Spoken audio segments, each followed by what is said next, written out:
Here is Garrabrant from UCLA, who will speak about Cofinite Induced Subgraph Nim. Everybody is welcome to join us for dinner right after the talk at the Evelyn restaurant, 6:45. If you'd like to join us, please let me know immediately after the talk.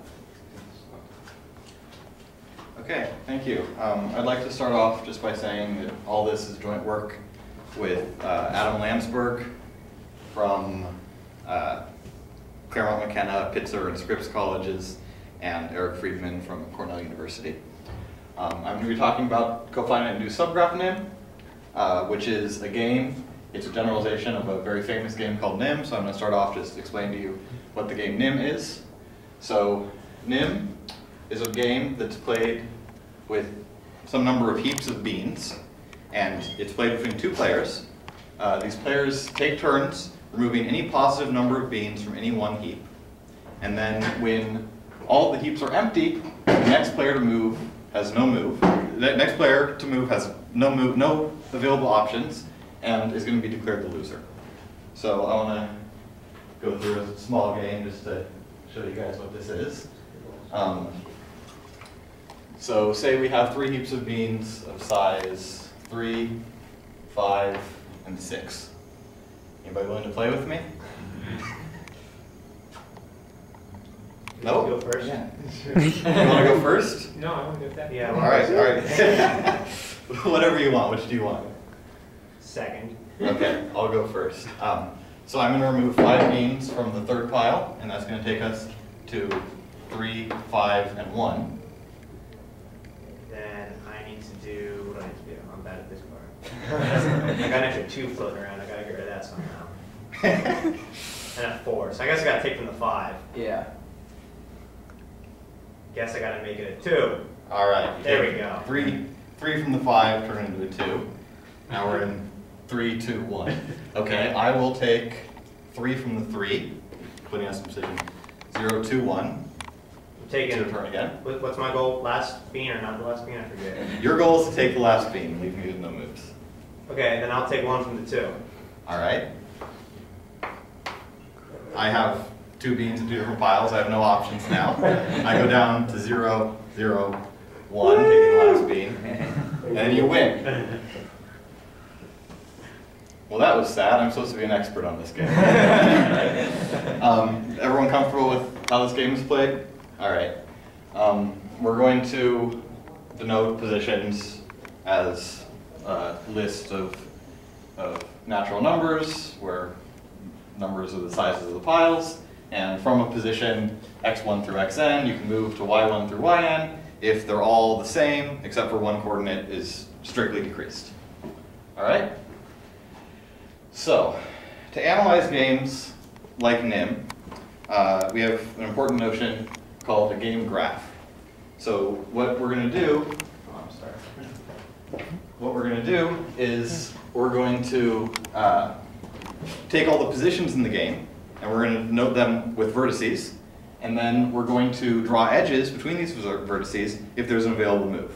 So part of this game graph would be every position we move, we have an edge from each position to the next position that we made, and you can fill all those in. These are very useful. Often people deal with finite game graphs. I'm going to deal with infinite game graphs. But that's not going to be a problem. So we're going to say, like I said, there's an edge from a position U to position V, if there's a move from U to V. In this case, we're going to call V a child of U. So a position you can move to is a child of the current position. We need the game to end eventually. So for any game, we're going to require that there are no loops. So that you can't go in an infinite cycle and just keep on playing the game. And starting from an even vertex, you can only go to finitely many other vertices. These 2 conditions are just to require that the game will eventually end. All right, so when we have a game like this, the way that you analyze it is by labeling all of the positions. So we're going to take each position in the game of NIM, for example, and we're going to label it as either a P position or an N position. P stands for the previous player has a winning strategy, and N stands for the next player has a winning strategy.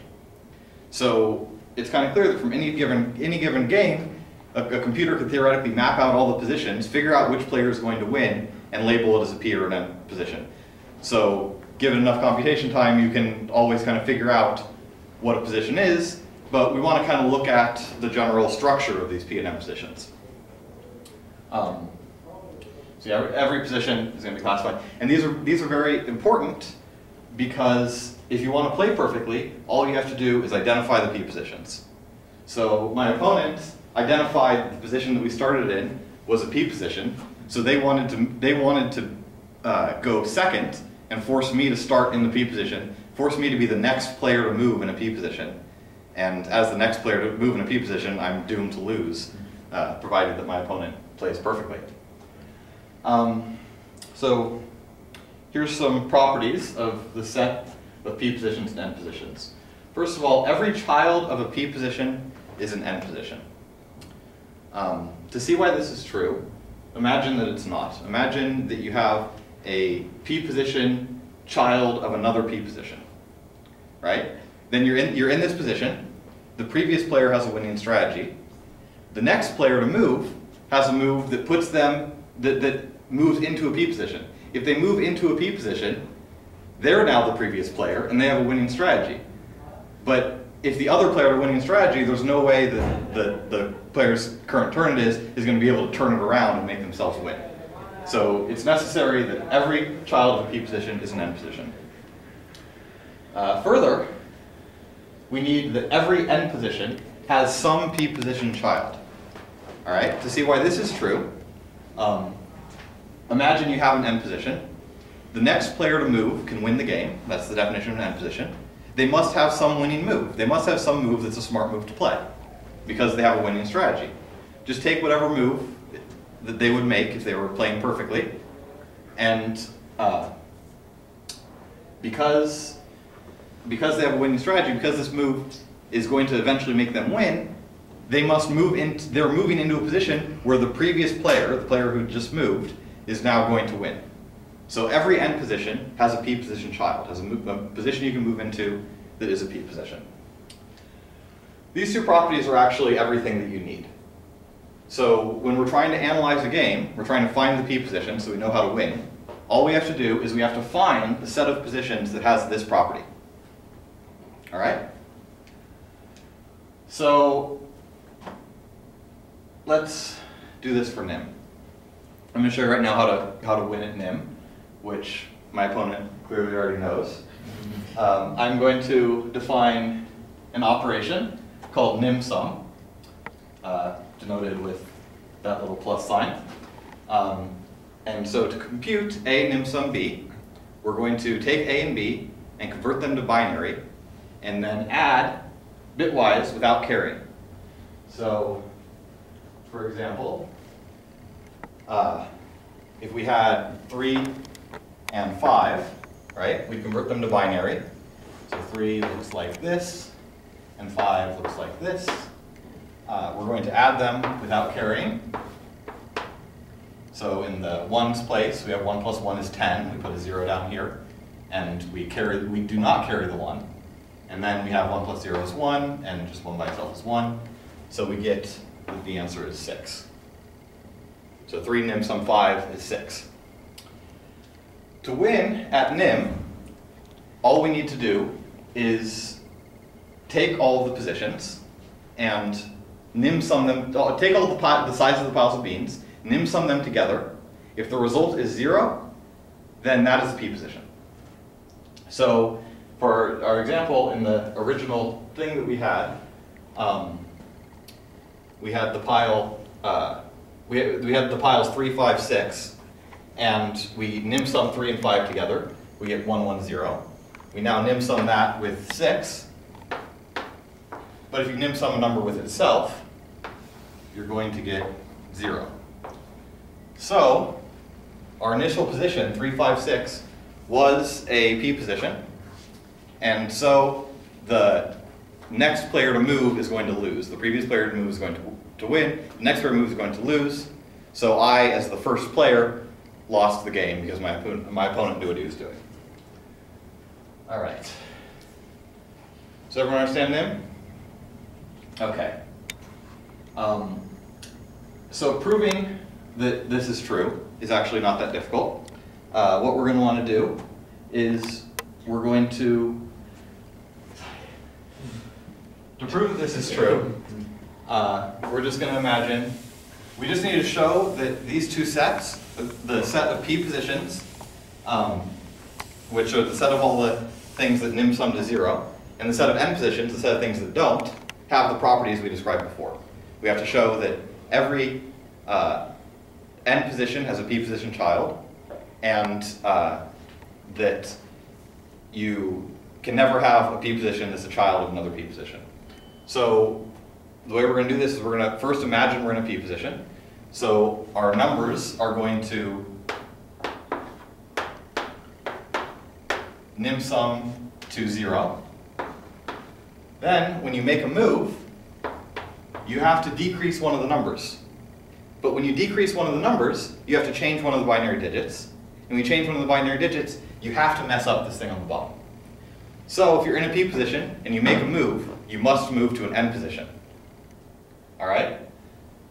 And on the other hand, we have to show the other property that if you're in an n position, here's an n position.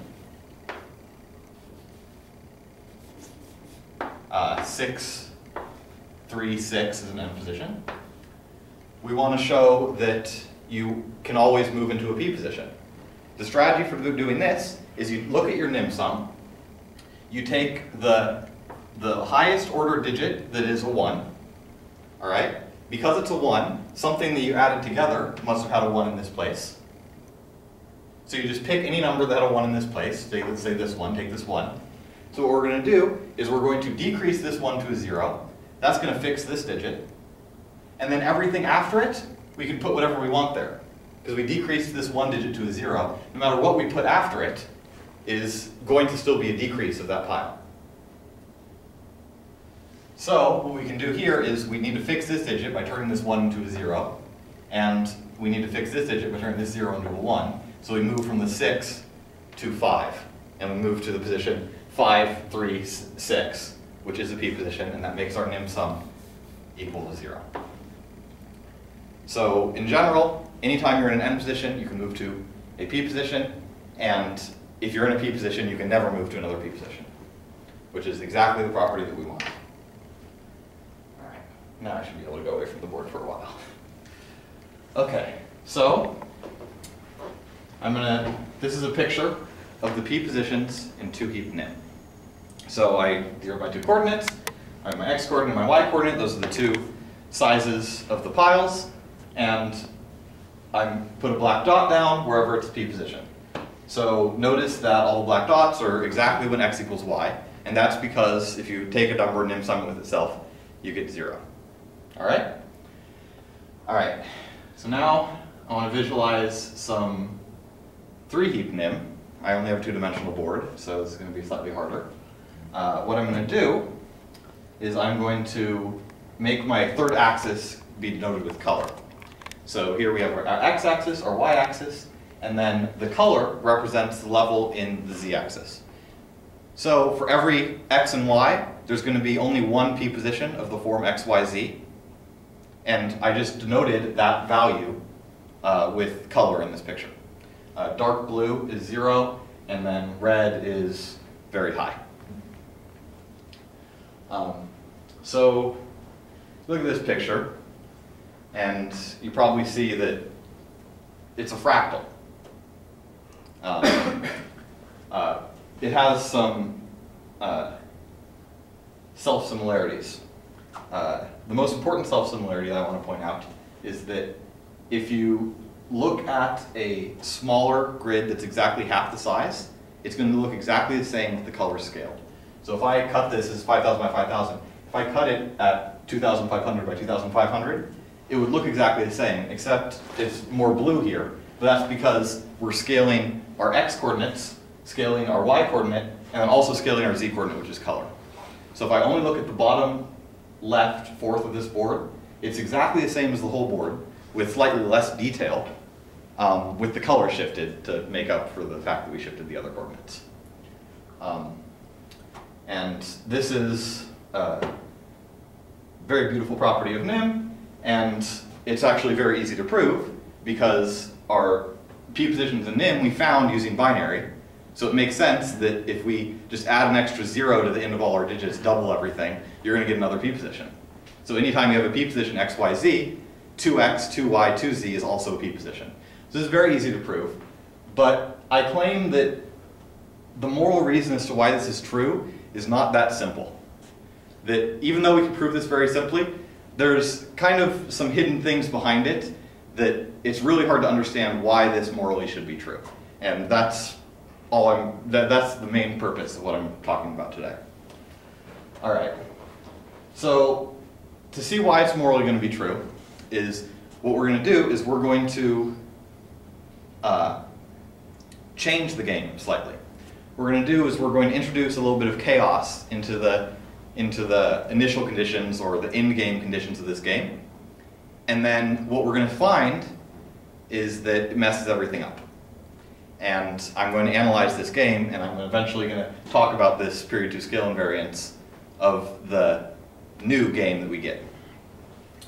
So let's talk about how we're going to mess with our game. So what we're going to do is we're going to take a cofinite induced subgraph game. And how this is going to work is we're going to restrict the moves available. And our condition is that we're only going to restrict them finitely. All we're going to do is we're going to say there are some positions that you can't move to. For example, we can say you can never move to the position 1, 1, 0, where all the heaps are empty. Or not all the heaps empty. Where one heap's empty and the other two have one being in each of them. So we can restrict by removing those positions, or we can restrict whatever we want, right? So this is going to correspond to messing up the initial conditions of nim, or of any game. So this is called cofinite. This is a cofinite induced subgraph of the game graph, right? Because we're removing some finite number of vertices and all of the edges incident to them, because you can't move to or from those positions. And so we're going to call these games cofinite induced subgraph games, or cis games, and the rest of this talk is going to be about cis nim specifically. All right. So here's a picture of 2 heap cis nim. This is normal 2 heap nim over here. On the other side, if you look down in the bottom left corner, you can see that we messed some stuff up. But you can see it kind of corrected itself. All of the positions ended up still being along this main diagonal where they were before. So this kind of tells us that maybe 2 heap cis nim is stable, right? If you mess stuff up, it's going to be okay. It's just going to fix itself. And this is actually the case, and I'm not going to prove it right now. I'm going to prove it later, hopefully. But 2 heap cis nim is going to be completely stable. So does anybody have any guesses as to what happens with 3 heap cis nim? Stable. Good guess. Turns out it's not. Turns out it messes up stuff quite a bit. All this fractal structure that we had before is kind of completely gone. But it's replaced with this new stuff. And this new stuff is very interesting. You have lots of little details in here of waves where you have lower and higher z values where your p positions are. It looks like you have these big beams, one big central beam, and then other beams that turn out to show up on integer and reciprocal integer slopes. And you get all sorts of weird properties of this new graph. And it turns out that it doesn't even matter what positions you removed. Some positions you remove don't really do anything. They just let you stay at nim, right? That doesn't matter. If you remove a position nobody wants to move to anyway, it's not going to change anything. But if you remove any positions that really matter, it's always going to look kind of like this. Maybe these waves are going to be more or less wavy, and maybe it's going to change a little of the details, but they all look kind of like this. So what I want to do is I want to analyze this picture, figure out what's going on here, and this is going to tell me stuff about nim, because it's going to tell me, well, what properties of nim are really stable? What properties of nim are independent of the endgame? You can change the endgame of nim however you want, and those properties are going to stay. And I'm trying to look at the properties of nim and identify which ones are going to have this property. So it turns out that the most important property, the period 2 scale invariance that we saw in NIM, where if you doubled the size of the graph, that one stays. So take a look at this graph. It's 5,000 by 5,000 of a game of SysNim. And I'm about to show you a graph that's 2,500 by 2,500 of a game of SysNim. And I'm going to scale all the colors. There it is. Did you miss it? Things look exactly the same. It's not just coincidence. If you look at all these little details, they're all exactly the same. This was observed by Adam Landsberg and Eric Friedman, I think in 2004, and was not proven. My main result is a proof of something very similar to this. It's slightly weaker. In a very specific case, we're going to get basically that this period 2 scale invariance stays when you mess up NIM. So to me this is a really interesting fact. And basically we messed up NIM and somehow this scale invariance is coming back. And this is why I say that you probably don't really understand why the scale invariance happened in NIM in the first place. Because you can prove it for NIM, but if you mess stuff up, right, it's still there. So you must have been using some conditions that really weren't necessary to prove it when you proved it for NIM.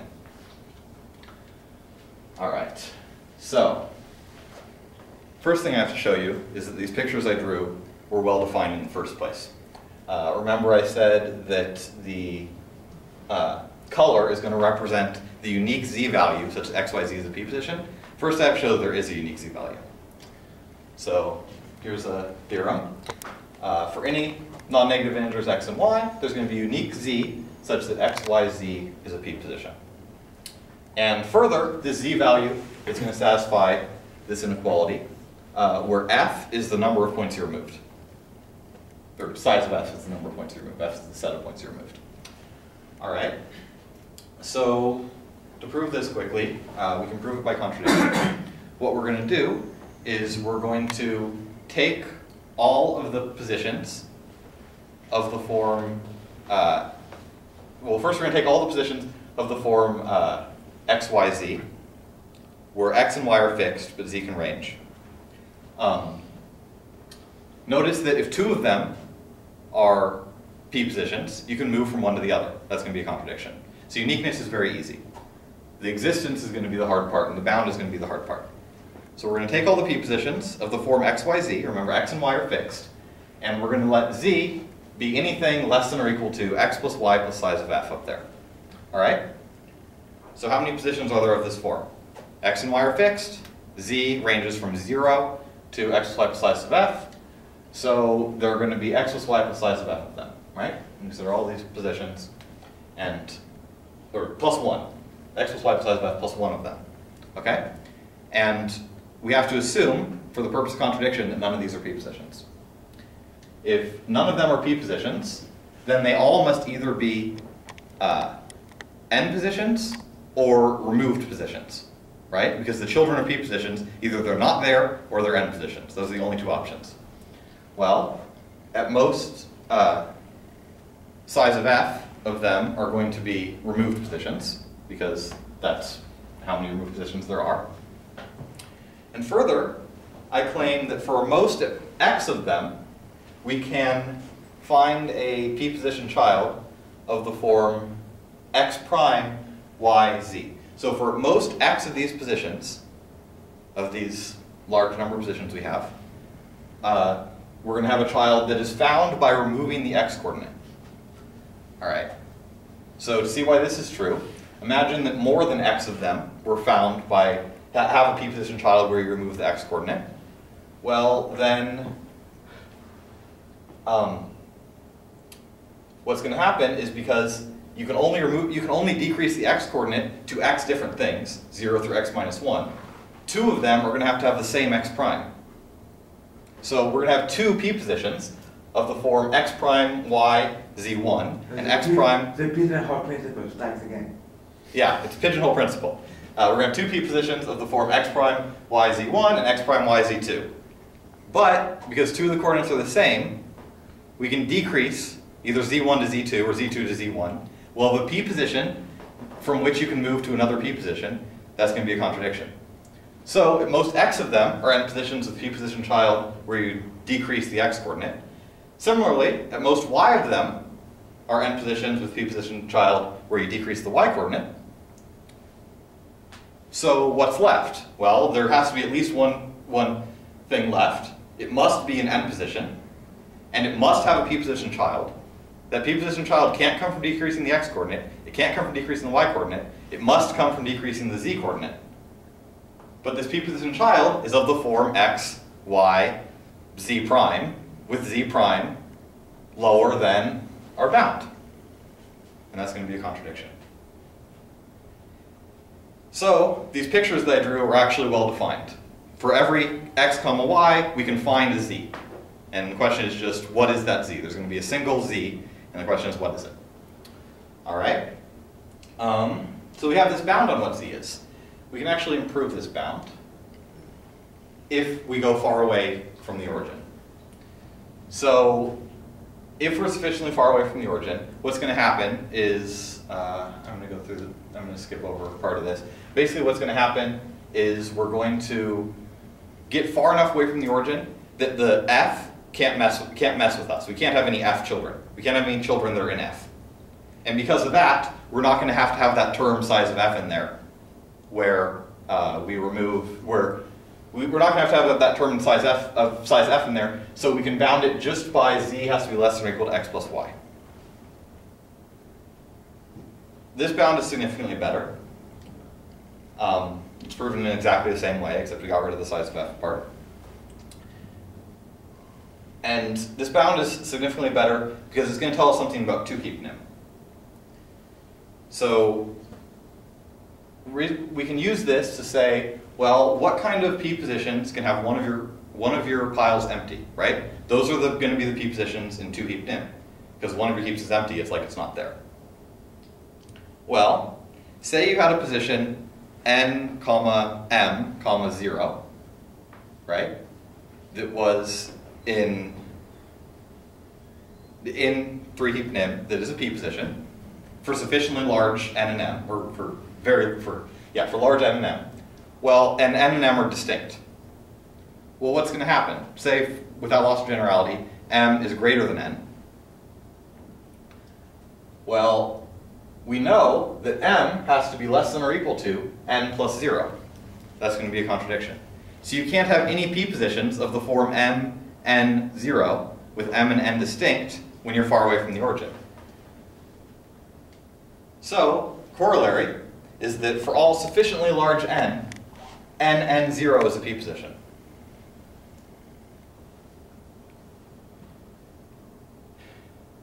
So this tells us what happens when we're far from the origin in 2-heap nim. I said that 2-heap nim is stable, right? Well, in 2-heap cis nim, just like in 2-heap nim, n and 0 are exactly your p positions. It just goes right back to the main diagonal. So this is a nice result. And we can generalize this slightly. Here's a theorem. I'm not going to prove this one. And it says that if we, instead of fixing one of your coordinates to be 0, if you fix one of your coordinates to just be any finite number, right, and then you let the other two coordinates grow, your p positions are going to be eventually additively periodic. So what that means is that if we fix x, then we look at the p positions of the form x, y, z, and we're going to get, if you're sufficiently large, there's going to be some period p, and everything is going to satisfy x, y, z as a p position, if and only if x, y plus p, z plus p is a p position. So what this means is if you want to calculate all of the p positions in cis nim for some fixed x, you only have to calculate out finitely far, and then things are just going to start repeating. This is proven by induction on x. I'm not going to go through it now.